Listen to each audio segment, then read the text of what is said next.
உழைப்பவள் நான், துயர் வந்தாலும் சிரிப்பவன் நான், தொடர்ந்து முன்னேற துடிப்பவன் நான்.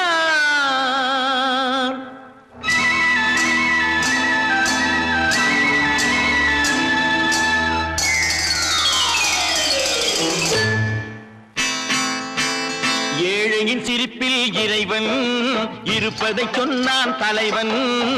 ஏழையின் சிரிப்பில் இறைவன் இருப்பதை சொன்னான் தலைவன்.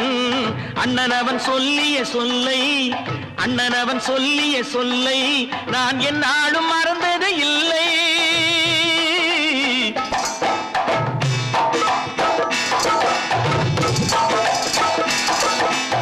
ஏழையின் சிரிப்பில் இறைவன் இருப்பதை சொன்ன